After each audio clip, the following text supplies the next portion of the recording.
is up, Devy Fanatics? I am Kevin Coleman at DuBois_22, and you're listening on the Devy Royale YouTube channel. And we've been just doing a quick Devy in 5 series on certain players throughout college football that have been transferring to different teams and what we can kind of expect from them. We're looking at kind of some tape, we're looking at what they kind of do well, and we're going to be looking at kind of where they're going in Devy and C2C drafts and where would I take them, or where would those values be? So today we're going to be talking about Jermaine Burton. Big transfer portal news from him.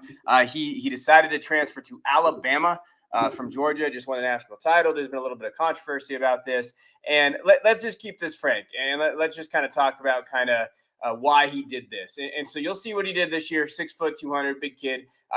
26 receptions, 497 yards, and 5 touchdowns. But I said this on the Devy Royale podcast, but if you don't listen to that, well, you should, because I personally believe it's the best Devy podcast out there. But of course I do, because I'm on it. But what I would say is this: when you wonder why Burton left, Burton received just 30 targets last year, tied with running back James Cook for 4th on the team. Okay. For comparison, he was going to Alabama. The Alabama receivers, Jameis Williams and John Metsy, combined for 243 targets. 5 of the 7 most targeted players at Georgia averaged a depth of target, or an ADOT, fewer than 10 yards. Burton's was 14.3. They were not pushing the ball downfield, and Burton wasn't getting those. Now, if you're Burton, why wouldn't you leave? You want to go show your skills so you can get drafted in the NFL. Georgia's offense is not going to do that. They won a national title. It works for them, but these guys want to go, and you'll see that. You wonder why Pickens struggled towards the end. It's because, you know what, Stetson Bennett wasn't throwing the ball downfield, and that's just kind of the reality of it. Now, as a wide receiver, let's talk about Burton really quick. Physical, extremely physical. He plays with an edge, and I like the edge. Sometimes he can cross that edge, but the edge is good. He's versatile. He plays on the inside out. He looks pretty good there. Release is good. I like his release there. His yak ability, and you heard his ADOT, what it was. I like that. I like his average depth of target. I like that he can kind of get out there. I will say this, too. He went to a really good spot. They need a wide receiver. And what I'm going to do is I want to show you a little bit of highlights. This is a little bit from last year's team and the year before, just because JT Daniels, I think, elevated him a little bit more. And you'll see it here. A little bit of an athlete here. Again, he's physical. He's aggressive. He's going to do those type of things. I like him as a receiver. Now, you're going to notice that Daniels will push the ball more downfield for him. But this is kind of where he excels at. He can create separation. He's going to look deep. And this is where Bryce is going to do really well with him. Like, Bryce Young and him are going to look amazing, because Bryce is probably the best quarterback he's going to play with in his career. And Bryce can push the ball downfield. You saw it with Jameson last year. I think Burton's going to be a big part of that. And if you look at Alabama, you're going to see they need it. They lost Jaleel Billingsley. They lost Jameson and Mechie to the NFL.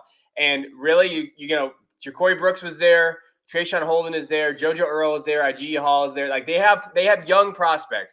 Burton steps right in and is going to be able to compete. And I think that he's going to be their wide receiver 1 instantly. I don't see it being anything different. And you'll notice that his film, like, there's a lot of great things about him. And I think the biggest thing for me is I think he pairs well in this offense, but I think he pairs well with Bryce. So those are 2 big things for me that you're going to elevate his gameplay. It would not shock me for me to see him get into the 1,000-yard receiving next year. I mean, that's this offense. They did lose some guys, and so he's going to step right in there. He's going to get the targets. He's going to see more targets probably in the first 4 games than he did all last season at Georgia. That's why he went to Alabama. Now, where he's getting drafted at. So if we're going to talk about ADP and Devy and C2C. Now, I will say he's gotten a bump. So he's starting to get a little bit of a bump now. So you're going to be drafted at a ceiling.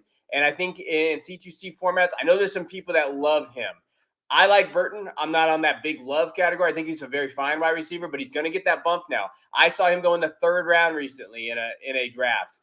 That's a little high for me, but I understand it from a production point. You're going to get him, and then you look at Alabama wide receivers, they get drafted in the 1st round, especially if they produce over 1,000 yards. So if you feel like he's going to do that, if you feel like, hey, he's going to get that production bump, we're going to see that production bump, he's going to be that good, I don't hate it. I truly don't. Now, I actually did see him go in the 5th round of a recent mock as well. So it just kind of depends on the league you're in. If you can get him in the 5th round, I'm going to smash that, especially let's say you go running back, or quarterback, and it's a super flex league, and you're looking at Burton being your wide receiver 1 on a C2C team. I don't hate that strategy. So just think about strategy. Think about what draft you're in. But I think he went to a perfect spot. I think Bryce is going to elevate his game. I think that offense is going to elevate his game. And he did it for a business decision. So you can't hate on that. So I appreciate you guys tuning in to the channel. Please hit that like or subscribe button. Check out the podcast, Devy Royale Podcast on iTunes and Spotify. Please subscribe. We're seeing a huge boost in numbers, and that's all attributed to our listeners, and we appreciate you guys. So I will catch you guys next time.